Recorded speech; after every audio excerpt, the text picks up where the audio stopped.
stolicy jest zakaz posiadania ciemnych samochodów. Tutaj widzę, że są jakieś, ale w stolicy na przykład nie może być. Chciałem iść do toalety.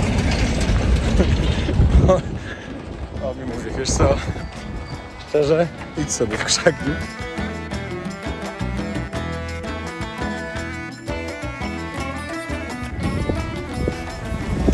Dużo wielbłądów tutaj jest, ale nie ma się tu nic. Oni chcą wrota piekieł zasypać.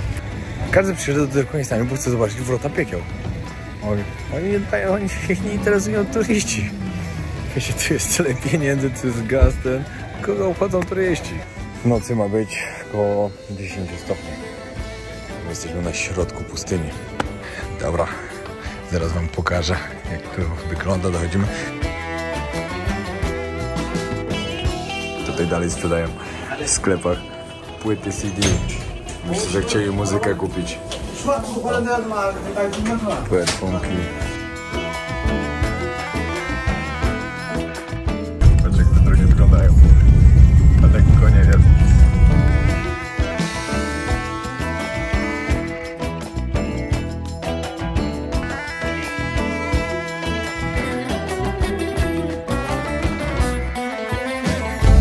Właśnie jesteśmy na stacji, chłop tankował 33 litry. Niezłe ceny, no. Tak tu można było jeździć nad autem, które pali 30 na 100. Każdy mówi, jedź do Korei, zobaczysz. To jestem w podobnym kraju. Nie no, jestem po prostu zachwycony. Warto było tu przyjechać, żeby to zobaczyć. Naprawdę bardzo warto. No i to już do granicy. Najpierw muszę przejść stronę z Uzbekistanem i później wejść do Turkmenistanu. Musicie o tym wiedzieć, najważniejsze, że ten kraj jest jednym z najbardziej zamkniętych krajów na świecie, bo zaraz po Korei Północnej. To, co się tutaj dzieje, to postaram się wam to jakoś wytłumaczyć tak, żeby nie powiedzieć nic złego na panujący tutaj rząd, ponieważ jest to bardzo karane. Jest to tutaj przestępstwem, nie można nic złego mówić. Wyobraźcie sobie taką sytuację w Polsce, że nie możecie nic powiedzieć, a każde wasze złe słowo będzie karane na przykład więzieniem. Tak tutaj jest, po prostu tak tutaj jest. Ten kraj stara się być jednym z najbardziej separowanych właśnie na świecie. I postaram wam się powiedzieć po prostu, jakie zasady w nim panują, nie używając złych słów, żeby mojemu znajomemu też nie narobić jakichś problemów. Bo obiecałem mu, że przyjadę, nagram filmik stąd, ale nic złego nie będę mówił. Dobra, przechodzę granicę, także na razie nie będę nic nagrywał. Zaraz się odezwę. Powiem wam, że dostać się było tutaj tak ciężko, że po prostu szok, ze względu na to, że też jestem rozpoznawalną osobą w sieci, a tutaj w Turkmenistanie takich ludzi nie lubią. Nie lubią, żeby ktoś przyjeżdżał i pokazywał, jak to wygląda i się źle wypowiadał. Tak, i autobusem jedziemy pod granicę z Turkmenistanem. Wjeżdżamy pod granicę teraz z Turkmenistanem. Z drugiej strony jest, ale nie będę nagrywał. No i dobra, siemanko, witam z tej strony Turkmenistanu. Jest to mój 119 kraj, który wjechałem. To jest Murat. Murat się tutaj mną zajmuje. Thank you so much for helping. Sure, you're welcome. Yeah, I'm really happy I'm here in Turkmenistan because I know it's not easy. But Murat can help you with everything. If you want to go to Turkmenistan, let me know. Or I just give his contact in the comments. No, jeśli będziecie chcieli, pomożę wam bardzo chętnie tutaj wjechać. Powiem wam od razu, jak wyglądała sprawa z wizą. Na wizę, jeśli chcecie przyjechać tutaj, trzeba czekać około 4 tygodni. Yeah, I say about the visa, you have to wait like 4 weeks. Yeah? Around 4 weeks? 15-20 days. Dobra, 2 do 3 tygodnie. Ja miałem sytuację taką, że już myślałem, że nie dostanę tej wizy. Kupiłem bilety już dalsze, żeby gdzieś lecieć i nagle ją dostałem na drugi dzień. No, ale ważne, że mam, ważne, że tutaj jestem bardzo z tego zadowolony. Właśnie teraz mamy 5 godzin trasy i jedziemy na wrota piekieł. Bardzo się nie mogę doczekać, bo to jest rzecz, którą naprawdę tutaj najbardziej ze wszystkich chciałem zobaczyć, bo jest w tym coś fascynującego dla mnie. I ja wam pokażę to później dlaczego. Na granicy wszystko poszło w miarę sprawnie. Koło godzinki czasu nam to zeszło. Trzeba było zrobić teścik, ten wiecie, patyczek do nosa. Szczerze byłem zaskoczony, bo bardzo dawno nigdzie się z tym nie spotkałem. Chociaż jak jechałem do Jemenu to musiałem zrobić test na HIV nawet, którego nikt nawet nie sprawdzał i w sumie też nie miałem zrobiony, ale było, że muszę mieć. No, tutaj robili na granicy od razu. Za wizę zapłaciłem $107, żeby tu wjechać i powiem wam, że wszyscy wojskowi na tej granicy, tak młode chłopaki, naprawdę jakby dopiero ze szkoły wyszli. Ale wszyscy bardzo sympatyczni, witali się, rękę podawali, pytali skąd jestem. Naprawdę wszystko fajnie, sympatycznie. Właśnie Murat mi powiedział, że w niektórych miejscach tutaj mogą mi zwracać uwagę, że nie mogę kręcić. Na granicy na przykład nie mogłem w ogóle nagrywać. No ale to wiadomo, no na żadnej granicy nie można nagrywać. Chociaż niektórych wyciągałem i się dało, ale tutaj wolałem nie ryzykować, żeby przypadkiem, żeby mi nie odmówili wejścia. Tutaj powiedział, że w sklepie albo gdzieś też mi mogą powiedzieć, żeby nie nagrywać, ale to po prostu, że uśmiechnąć się, powiedzieć sorry i tyle. I zobaczyć, jak wyglądają te sklepy, widziałem. A to nie tu, to obok był na wyjściu. O nie, tutaj jest wielki Khabib. Halo Khabib, what's up? Przyjechaliśmy po nasz obiad. Sorry. Musimy kupić kurczaka, warzywa. Jechać w trasie gdzieś coś zjeść, bo mam naprawdę mało miejsca. Mało czasu, przepraszam, mało czasu. Sklep jak w Polsce, normalnie. Tak, wiza do Turkmenistanu wygląda, na całą stronę wlepiają. To pamiętajcie o tym, jak będziecie się tutaj wybierać, bo ja na przykład o tym nie wiedziałem, miałem ostatnie 1,5 strony w paszporcie i okazało się, że trzeba mieć 2. Ale później powiedzieli, że dobra, że 1,5 wystarczy, że na jedną na całą wkleją, a po prostu na drugiej wyjazdową pieczątkę wbiją. Ja już mam tak zapchany paszport, że po prostu bardziej się nie da. O, coś czego u nas nie ma w sklepach, patrzcie. Piwko rozlewają w sklepie, w supermarkecie, do plastikowych butelek. Można sobie wziąć z nalewaka piwko. Pamiętajcie o tym, że z racji tego, że to tak ciężko wjechać, żeby przyjechać, musicie mieć zaproszenie stąd. Co jest bardzo ciężkie do załatwienia. Znaczy może nie jest bardzo ciężkie, ale musicie mieć kogoś lokalnego, żeby to załatwić. No chyba, że po prostu chcecie jechać na jakąś zorganizowaną wycieczkę z biurem podróży i przylecieć tu w parę osób, no to tak, to też tak się da oczywiście, ale jeśli chcecie indywidualnie, lub na przykład 2 osoby, no to musicie mieć kogoś lokalnego. Strasznie tu zimno. Dawno nie czułem takiej temperatury, że muszę mieć bluzę założoną. Samochody na parkingu stoją w miarę spoko. I w ogóle musicie wiedzieć o tym, taka ciekawostka, że w stolicy jest zakaz posiadania ciemnych samochodów. Tutaj widzę, że są jakieś, ale w stolicy na przykład nie może być. Może być tylko biały, srebrny albo taki złoty jasny. No bo ciemny kolor przynosi pełen. Czarny dokładnie. No ale ciemny też to wchodzi. Aha, i samochód musi być umyty. Musi być czysty, bo jeśli macie brudny samochód, dostajecie karę. Znaczy takie to obowiązuje w stolicy. No ja widzę, że tu są bardzo brudne samochody i nikt się tym nie przejmuje. Ale w stolicy. Kawka na doładowanie. Tutaj kawa podobnie jest w ogóle popularna. Także dobrze, że znalazłem w ogóle. Murat od razu mi powiedział na wejściu. Mówi Piotrek, tak jak się umawialiśmy, nie poruszamy żadnych spraw politycznych. To jest tutaj karane. Wiecie, ja wyjadę stąd, opublikuję film, a on będzie miał kłopoty. I to nie jest pierwszy kraj, w którym się z tym spotykam. To samo było w Tybecie, ale w Tybecie to było naprawdę bardzo poważne, bo tam powiedzieli nawet, że przyjadą, mogą go zabić, tego mojego przewodnika. Jak coś powiem nie tak, na chiński rząd, który tam rządzi w Tybecie.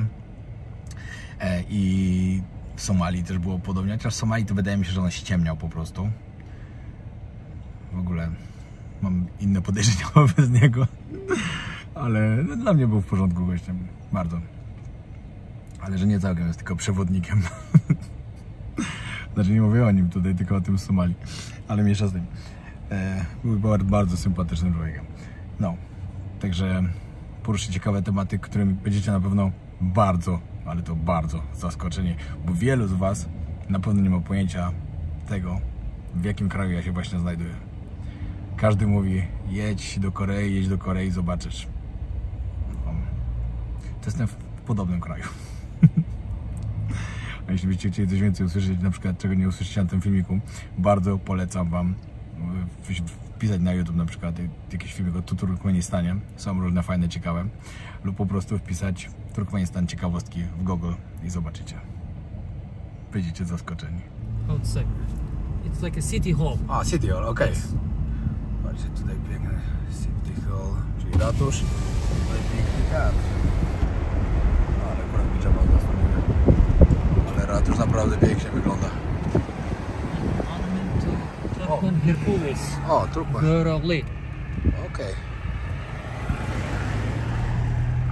Właśnie porozmawialiśmy trochę tutaj o liczbach właśnie. W całym Turkmenistanie żyje 7 milionów ludzi. Z czego w całym Ashgabat, yes? Yes. Ashgabat, czyli w stolicy Turkmenistanu, która jest na południu, żyje 1 milion. Tutaj 80% kraju to jest pustynia. 20% tylko całego kraju jest po prostu, wiecie, zamieszkana przez ludzi i tak dalej, Gdzie głównymi rzeczami, którymi się zajmują ludzie, to jest rolnictwo po prostu. 80% pustyni. 80%, tak. No, rozumiem. Patrzcie, teraz ciekawy kolejny budynek. Tutaj odbywają się jakieś koncerty, tutaj mają właśnie przypominać jurtę po prostu. No i przypomina. O, i tutaj hotel piękny Dashagus. 4 gwiazdki. Patrzcie. Tutaj się bierze śluby. Ciekawe. First president, yeah? Yes. We can go around. Okay, yeah, let's go around. Would be good. He was president like 15 years? Yes. From 91, yeah? Yes. O, popatrzcie, tutaj pierwszego prezydenta. Statua. Saparmurat Niyazov. Dobra, teraz się dowiedziałem bardzo fajnych rzeczy, bardzo ciekawych rzeczy. Oficjalna cena paliwa to jest jakieś 40, znaczy powiem tak, oficjalna jest jedna dla mnie, a jedna jest dla nich na przykład tutaj. 40 centów za litr, ale oczywiście tutaj działa takie jakby, wiecie, na Black Market inaczej się pieniądze wymienia i po wymianie na tym macie za 8 centów litr paliwa. Wyobrażacie sobie 8 centów za litr paliwa? To jest... Czekajcie, teraz jest po 4 zł, przypuśćmy 32 grosze za litr paliwa. To jest niesamowite, to jest najtańsza cena, jaką kiedykolwiek słyszałem na świecie. W Iranie, jak byłem, w Iranie było po 10 za litr, za 10 litrów był dolar, czyli było po 40 centów. Tu jest, nie, znaczy 40 groszy, przepraszam. A tutaj jest po 8. To jest najtańsze, ale też dlatego, że właśnie tutaj w Turkmenistanie to oni są 4. największą rezerwą wydobywania właśnie ropy naftowej. Number 1 is it Russia? Yes, yeah? Russia. Russia. Yes. Number 2 Qatar. Number 3 Iran. You are number 4? No, Turkmenistan. Yeah, number 5 is US. US. Numer 4 na świecie. To jest bardzo ciekawe. Bardzo dużo gazu sprzedają właśnie do Chin, do Indii, no i naprawdę bardzo wielki przychód pieniędzy z tego tutaj jest. Sorry, muszę sprostować, bo źle zrozumiałem. Nie sprzedają i nie wydobywają ropy. Znaczy to też, ale głównym jest gaz ziemny. To o to chodzi. Właśnie oni to jest ich główny taki przychód tutaj do kraju. Także tak sprostowanie. I stąd właśnie też się wzięły wrota piekieł. Ale to o tym opowiem później, jak tam już będziemy. O, to jest new one, nie? O, patrzcie, tutaj meczet, który został miesiąc temu oddany do użytku. Przerwa na obiadek. Chciałem iść do toalety. O, mi mówi, wiesz co? Szczerze, idź sobie w krzaki, bo dużo lepiej na tym wyjdziesz. Mówi, że jest dużo czyściej. Jak to pójdę w krzaki, nie śmierdzi i będzie na pewno szybciej. Bierzemy kawkę. Oczywiście taka zwykła, takie coś jak Nescafe. No, to też przyszły nasze pierożki z ziemniakami w środku. Trochę inaczej wyglądają, ale no pyszne na pewno. Jedzonko totalnie pyszne. Kawa, no wiadomo, nie będę komentował, bo to żadna rozpuszczona kawa nie jest dobra. ale za to kawą jest i działa. Pytałem się, tutaj jest 5 takich większych miast tylko na cały kraj. Reszta to przeważnie są właśnie wsie. No tak to 5, 5, dobra, nie 5 większych, że powiedziałem. Jedna stolica, oczywiście duża, później 3 takie same rozmiaru mniej więcej miasta i 2 troszkę mniejsze, czyli w sumie macie 6 takich razem ze stolicą większych, a poza tym większych to wsie po prostu. Albo malutkie miasteczka. No ale na tak wielki kraj, który jest 1,5 razy większy niż Polska i 7 milionów mieszkańców, no to jest bardzo mało.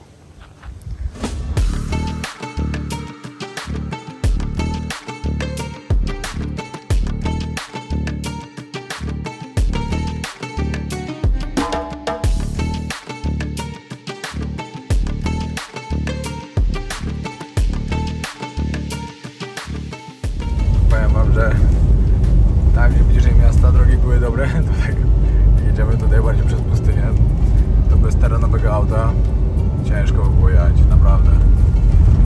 Dziury są okropne, ale co jeszcze mamy dobry samochód. Jedziemy taką drogą, tam się przypominam, jak z polem jeździliśmy w Afryce, przed nami pian, to tam wszędzie podobnie było. Też droga bardzo zła, wszędzie dookoła tylko piasek, ale to była przygoda i tutaj też jest fajna przygoda. Tutaj wszystko ta woda co jest, to 2 dni temu upadał deszcz, a z racji tego, że tu jest aż tak sucho, to robi wsiąka.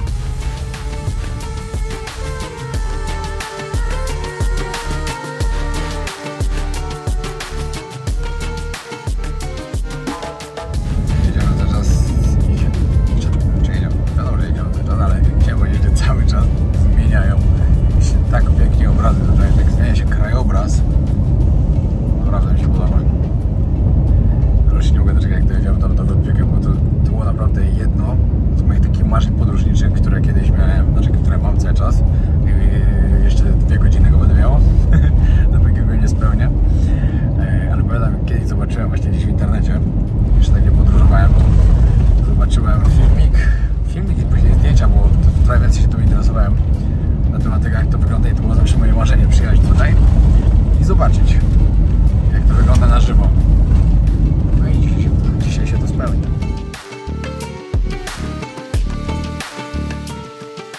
Teraz jedziemy w trochę na pustynię. Już piękny zachód się robi. Jestem przyzwyczajony, bo jest 20 godzina, a tu dalej jest tak jasno. Wiecie, w Tajlandii zawsze o 18 to już się ciemno robi. Ostatnią trasę musimy pokonać już tutaj. Znaczy, tak mi się wydaje, że to końcówka. Zaraz się okaże. Ale według czasu już powinniśmy dojeżdżać zaraz do krateru.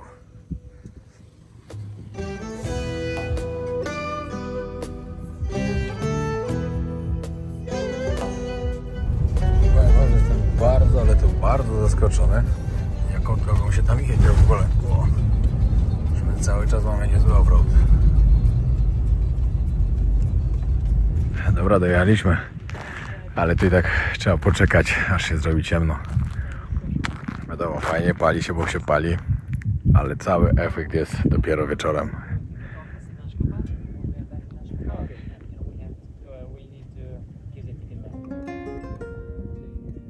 Dojechaliśmy do kampu. Będziemy spać dzisiaj w jakiejś jurcie. Prawdopodobnie, o ile będzie miejsce w ogóle. Bo ziomek bardzo był zaskoczony, że tu jest tyle ludzi. Bo jest naprawdę... Wiecie, tu są samochody, jeszcze 2 inne kampy są. Wiecie, co przed chwilą usłyszałem? Że oni chcą Wrota Piekieł zasypać. Ponieważ uważają, że wiecie, ten gaz wypala, uwalnia złe rzeczy w powietrze, w atmosferę itd. I że to jest bardzo szkodliwe. I podobno władza tutaj już przygotowała projekt, żeby to zgasić po prostu, żeby średnio paliwo zgasić to itd. Ale ja mówię, przecież to jest największa atrakcja tego kraju. Każdy przyjeżdża do Turkmenistanu, bo chce zobaczyć Wrota Piekieł. Oni się nie interesują turyści. Wiecie, tu jest tyle pieniędzy, tu jest gaz, kogo obchodzą turyści. Żeby nie mieli tego auta, to nie wiem, byśmy tu dojechali. Takie drogi to są tragiczne, że szok. Dobra, pokażę wam to troszkę. No, tutaj się grill elegancko robi. Jeszcze nie mogę doczekać, bo głodny jestem. Tutaj jest kuchnia w Jurcie, widzę. No, a tutaj są do spania. Wiecie co? Znowu się zaczyna naprawdę zimno robić. W nocy ma być około 10 stopni. My jesteśmy na środku pustyni. W sumie w tym kraju powiedzieć na środku pustyni to jest prawie wszędzie. Tu 80% kraju to są pustynie. Dobra, patrzcie jak wygląda nasza jurta. One second. Nic, materace, poduszki. I tak będziemy spać. Dobra, zaraz wam pokażę jak to wygląda, dochodzimy. W ogóle zaraz to się ściemni, bo już praktycznie słońce zaszło. Także myślę, że jakieś 20 minut i powinno być ok.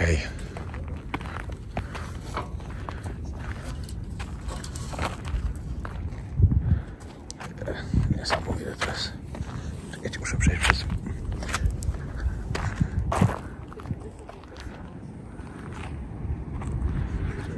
Cały czas palący się gaz. Dobra, opowiem wam trochę o tym, co to w ogóle jest i dlaczego tutaj jest. W 1971 roku plan był taki, żeby zacząć wydobywać tu ropę. Zaczęli robić otwierty. Nagle ziemia się zapadła. 75 metrów długości, 25 metrów głębokości. Zaczął się ulatniać gaz. I po paru dniach musieli coś z tym zrobić, ponieważ wiedzieli, że to jest bardzo szkodliwe dla ludzi. Stwierdzili po prostu, że to podpalą. W parę dni, maksymalnie tydzień, wszystko się wypali, problem z głowy. Pali się już 53 lata. Cały czas, bez przerwy. To jest po prostu niesamowite, jak to wygląda. Wiecie, oglądałem film oczywiście stąd. Myślałem, że to bardziej się tak będzie paliło, bo widziałem, że takie dużo więcej po prostu miejsc płonęło. Ale i tak samo to, jak to, wiecie, ten ogień to poświetla i tak dalej, to wygląda niesamowicie. Ale poczekajmy jeszcze chwilę, jak zaraz się zrobi całkiem ciemno. No i popatrzcie, już jest coraz lepiej. Idę teraz tam na tą górę, co tam jest, żeby stamtąd nagrać. Nie no, jestem po prostu zachwycony.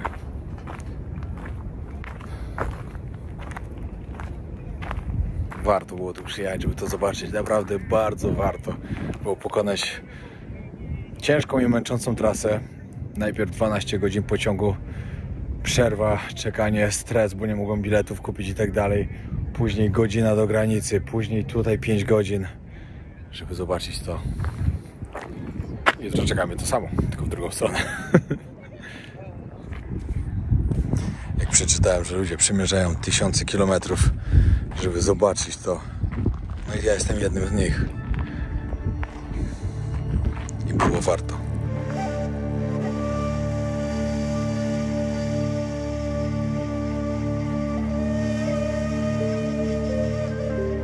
Dobra, teraz misja. Idę tam na górę zobaczyć, jak wygląda. Później wracam zrobić zdjęcie. Już powinno się tutaj całkowicie ciemno zrobić. Wow.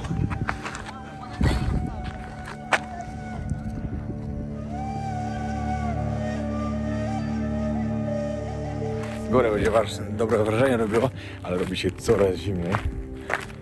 I już wiem, jak ja zmarznę w tej jurcie. I od razu mi się przypomniała akcja, jak sobie pojechałem w Kirgistanie w góry. Bez ciuchów oczywiście. I w nocy były chyba 2 albo 3 stopnie. Oj, nie było wesoło, wierzcie mi. Wow, po prostu wow.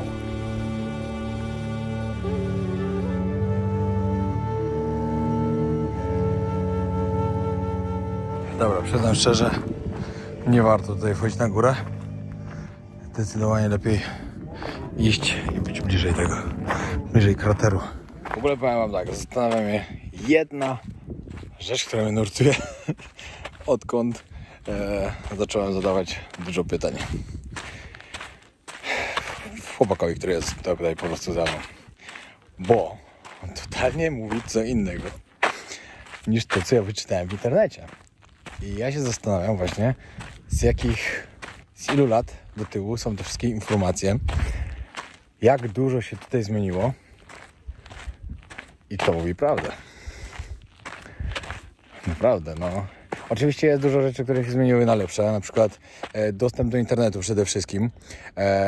Na początku kiedyś było tak, że tu nie było w ogóle dostępu do internetu. Była totalna dezinformacja, po prostu każdy żył tym, co mu to powiedzieli. I tak było.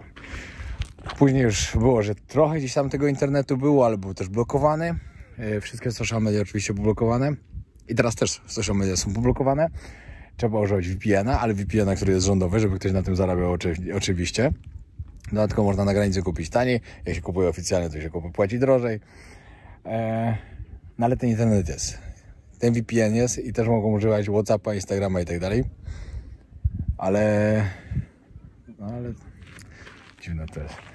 Naprawdę tutaj też usłyszałem dzisiaj, że na przykład podróżować też mogą, a na internecie czytałem, że oni są tutaj całkowicie zamknięci, że nie mogą podróżować. Tak samo jak na przykład jak w Tybecie było, że w ogóle nie mogli. On mi mówi, że tu dostać paszport i podróżować możesz.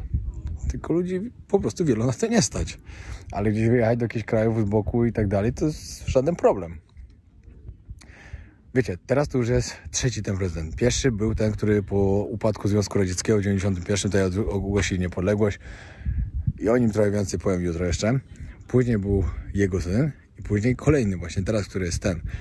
I podobno jest dużo lepiej. Ale czy taka jest prawda? Tego nie wiem. Idę dalej. Oglądać sobie krater, bo to jest niesamowite. Dobra, jeszcze powiem tylko jedną rzecz.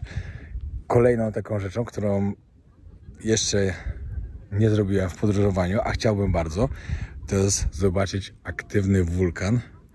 Jak wiecie, jak sobie wybucha, jak się wylewa lawa i tak dalej. I prawdopodobnie będę miał możliwość taką właśnie, jak będziemy w sumie z Alą w drugiej połowie roku w Ameryce Południowej. Trzymajcie kciuki. No i oczywiście na Islandię chciał pojechać, zobaczyć tam, jak te wulkany wybuchają i się leje wszędzie ta lawa, bo to jest tak niesamowite, tak polatać tam dronem. Marzenie. Dobra, idę dalej. Samochody przyjechały, ludzi przywiozły. Nie wszyscy tutaj na noc zostają.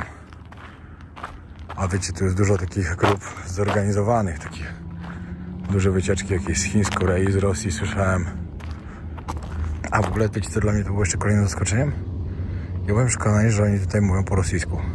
Jak to w tych, wiecie, Kirgistan, Uzbekistan, Tadżykistan, znaczy tak mi się wydaje, że tam wszędzie też mówią. Ale oni tutaj mają swój język.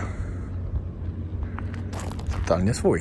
Znaczy mówią, że to jest tak, mówił mi że to jest takie podobne trochę do tureckiego, trochę ich, taki miks.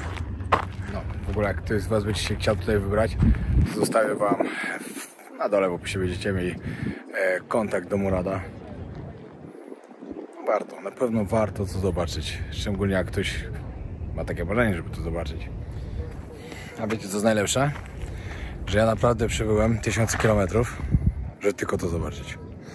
Bo plan się zmienił. Nie dogadałem się z Muradem dobrze i ja myślę, że tutaj zostaje 2 noce, a okazało się, że miałem zostać 3, a już kupiłem wszystkie bilety. Także po prostu jutro odwiozą mnie pod granicę. Ale powiem wam tak, nieważne. Ja zobaczyłem to, co chciałem zobaczyć. Najważniejszą rzecz, jaką tutaj jest. Bo jutro bym zobaczył jeszcze tylko stolicę. I fajnie, nie fajnie. Czytałem opinię, że nie fajnie. Pytałem ludzi, którzy byli, mówią, że nic specjalnego. Także nic nie straciłem. A zobaczyłem Wrota Piekieł. To, z czym kojarzył mi się zawsze Turkmenistan i to, co chciałem tutaj zobaczyć. Niesamowicie. Wiem, że powtórzyłem w tym filmie słowo niesamowicie z jakieś 500 razy. Ale cóż, jak coś jest niesamowitego, to mogę o tym powtarzać cały czas. Czejcie. Ja jestem już w kampie, już wróciłem. Zaraz wam pokażę, jak śpimy. Ale będzie zimno. Już jest strasznie zimno. W nocy będzie już całkowicie. Czy już jest noc, jest 12 w nocy. Tutaj śpi już jeden kierowca. Tutaj będzie spał drugi. A tutaj moje łóżko.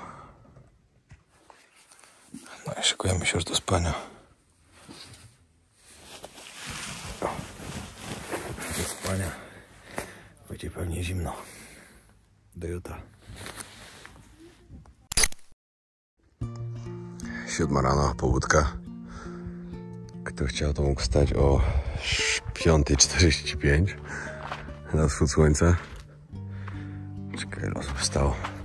Od wschodu słońca to raczej dzisiaj nie było takiego jakiegoś spektakularnego. Szybko się trzeba umyć. Śniadanko już widzę, że gotowe. Trzeba ruszyć w trasę.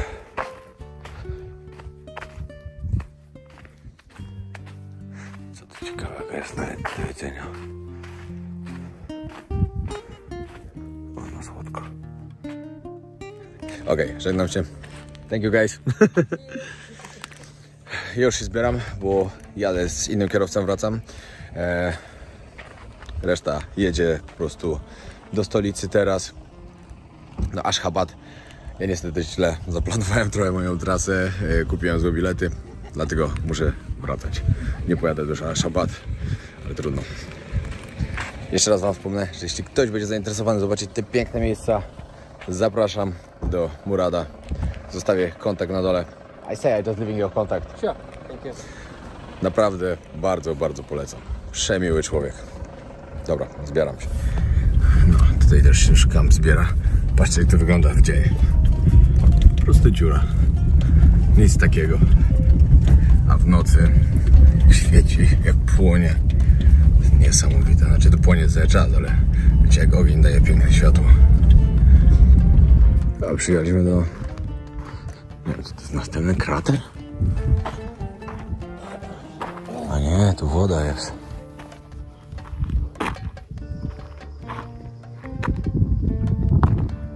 A ciekawe. Z takich ciekawostek, które usłyszałem jeszcze rano, to jest to, że jak wymieniacie pieniądze tutaj, wy pójdziecie do normalnej wymiany. To jest pan kierowca mój. Dostaniecie tam, kurczę, zapomniałem, jak się nazywają te pieniądze tutaj. Dobra, mniejsza z tym, ale za $1 dostaniecie 3,5 tych ich. Jeśli wymieniacie na Black Markecie, to dostajecie 20. Pomyślcie sobie, 5 razy więcej. No ale tak samo właśnie, no w sumie wczoraj z tym paliwem to samo powiedział, normalnie się płaci 40 centów w normalnym przeliczniku, z Black Marketu 8, no. To jest niesamowite, wiecie, ja byłem zaskoczony w Argentynie, jak wymienialiśmy pieniądze w Buenos Aires, że na ulicy dostawaliśmy 2 razy tyle co w banku, a jak w ogóle Western Union był, to jeszcze więcej. Taka to taka mała podpowiedź dla was, pamiętajcie, jak będziecie w Buenos Aires w Argentynie, to bierzcie pieniądze z Western Union, najlepszy przelicznik jest, przynajmniej był wtedy. No, ale tutaj jest na przykład 5 razy tyle. Szok po prostu. Powiem wam, że mój kierowca chyba myśli, że mamy suwa też. Tak leci cały czas koło stóły, a są takie dziury, że jak nie urwiemy koła, to będzie cud.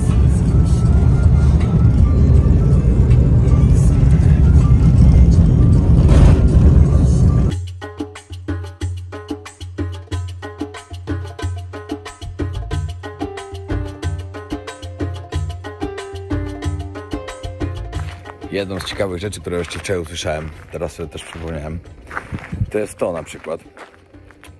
Ludzie tutaj zarabiają mało pieniędzy, stosunkowo mało.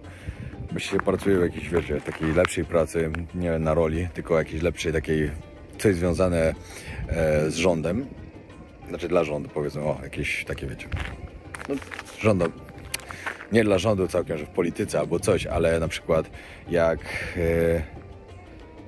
jakieś, nie wiem, jakieś fabryki, coś takiego, jakieś prace takie, o, powiedzmy, to się zarabia około $200–300 miesięcznie, ale jak się ma taką pracę, to dostaje się darmowe mieszkanie, na przykład do mieszkania.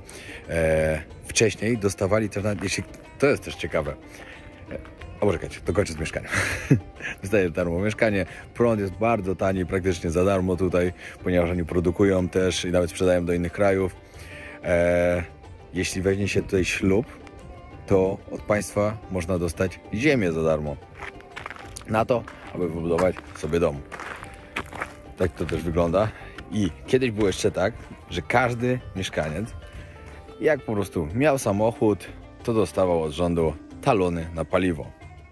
Tak trochę być komuną to zalatuje, że się dostaje talony na coś. I każdy dostawał w miesiącu 120 litrów paliwa za darmo.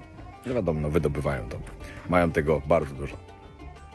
Ale podobno się to zmieniło ze względu na to, że ludzie po prostu zaczęli kupować jakieś stare złomy, po prostu takie, żeby mieć tylko, że mają dokumenty, że mają samochód. Brali od państwa talony i sprzedawali na lewo paliwo. I podobno już to było takim dużym procederem, że rząd się zdenerwował i powiedział, że koniec. No ale umówmy się, jak tu 8 centów kosztuje litr, to za darmo czy nie za darmo, to i tak jest. I tak, za 8 centów to i tak jest za darmo. A wspomnę jeszcze o tym, że jeśli chcielibyście wspierać mnie i moje podróże, w sklepie Extreme Hobby znajdziecie dużo fajnych rzeczy właśnie z logo Podróży Wojownika. Świetne wsparcie dla moich podróży, także dziękuję bardzo, zapraszam na Extreme Hobby.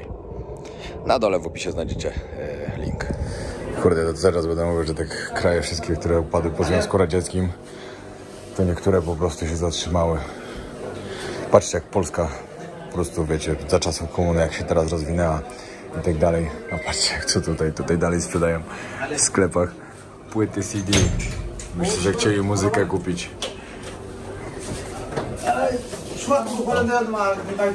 Perfumki. Oczywiście podróby niektóre.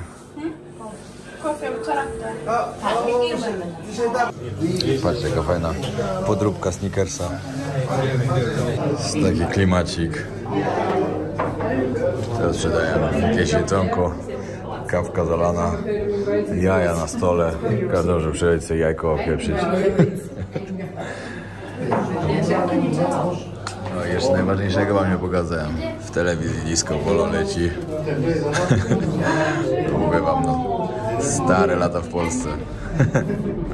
Jakby ktoś chciał kiedyś się przenieść jeszcze do tych czasów, to spokojnie wystarczy wyjechać do Kirgistanu, tutaj Turkmenistanu. Zobacz, jak będzie w Tadżykistanie. Ale naprawdę czas się zatrzymał. Jedziemy teraz jeszcze do jednego miejsca. Myślałem, że będziemy jechać na granicę, ale jednak jedziemy jeszcze coś zobaczyć. Także fajnie, zobaczcie jeszcze kolejną. Patrzcie, jak te drogi wyglądają. A taki konie jest. Tak dziurawych dróg, co chyba nie widzieli. Tak dziurawych dróg to nawet w Polsce nie widziałem. Ja żartuję oczywiście. W Polsce mamy bardzo dobre drogi. A tutaj jest jak jest. Trzeba jechać bocznym pasem, bo jest lepiej niż jechać asfaltem.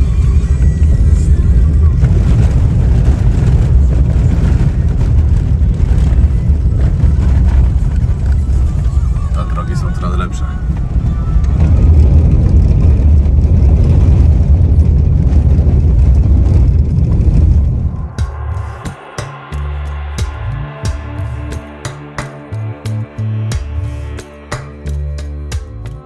Ciekawy budynek z 1156 roku. Zauważ, że idziemy teraz takim rejonem, że co drugi samochód to Łada. Niektóre takie dość konkretnie stare, niektóre nawet dobrze zachowane. O, też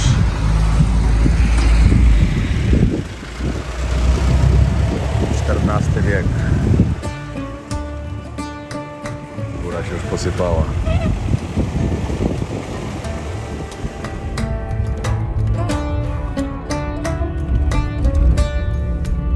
No i tak, od pana kierowcy dostałem czapeczkę. Thank you so much. Thank you. Kupił mi 2 magnesy z Turkmenistanu, bo nie miałem żadnych pieniędzy tutaj. Czapeczka trochę mała, ale tutaj się takich nosi. Taka lokalna czapka.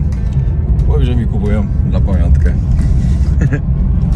Właśnie jesteśmy na stacji, chłop tankował 33 litry $2,5 w przeliczeniu. Niezłe ceny, no. Tak to by można było jeździć nad autem, które pali 30 na 100. No i jest granica. Po 6 godzinach dojeżdżamy. Ciekawe, ile teraz na granicy zejdzie czasu. Dobra, trzeba było trochę postać pod bramą. Ale już mnie wpuścili, zaraz zobaczymy, jak to dalej będzie szło. Dobra, jestem w autobusie. Old school mocny.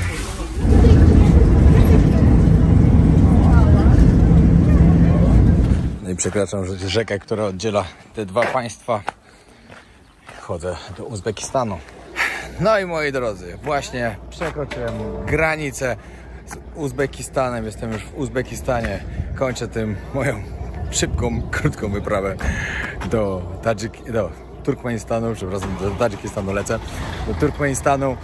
Spełniłem swoje marzenie podróżnicze i jak ktoś powie, to krótko, ja chciałem w Turkmenistanie zobaczyć Wrota Piekieł. To było moje marzenie, żeby to zobaczyć. Oczywiście ja ten Turkmenistan już przejechałem, bo wczoraj jechaliśmy 4 czy 5 godzin, dzisiaj jechałem chyba 6 czy 7 godzin, bo jeszcze jechaliśmy gdzie indziej. Także powiem tak, pola i pustynia. To jest tylko parę dużych miast. No tak to duże to jest jedno, które ma milion, reszta to jest mniejsze, które dla nich są duże. Dla nas to są normalne miasteczka po prostu, a reszta pustynia i pola. Powiem tak, naprawdę dużo pokonałem, żeby tutaj dotrzeć. Wiele godzin, żeby popatrzeć na krater palący się od 53 lat. Czy było warto? Jasne, że było warto. Jestem tak zadowolony, że to zobaczyłem, bo to było jedno z moich marzeń. A marzenia są bezcenne. Pamiętajcie, że realizowanie marzeń jest bezcenne i warto. Jeśli naprawdę o czymś marzycie, zróbcie to, bo naprawdę warto. Pieniądze i tak wrócą, pamiętajcie. A to jak leżą na koncie, nic z nich nie ma. Korzystajcie z nich, podróżujcie, cieszcie się życiem i zwiedzajcie piękny świat. Dzisiaj jeden dzień zostaje jeszcze na noc w Uzbekistanie. Jutro 17 godzin prawdopodobnie jazdy pociągiem do Taszkentu. Następnie 6 godzin czekam na lotnisku. 6 albo 5. Czekam na lotnisku i lecę do Duszanbe, do Tadżykistanu. Jeśli Wam się podobają moje podróże, zostawcie subskrypcję i pamiętajcie, że niedawno wpadła super seria. Jedna z Sudanu Południowego, a druga z Jemenu. Zapraszam serdecznie. Pozdrawiam.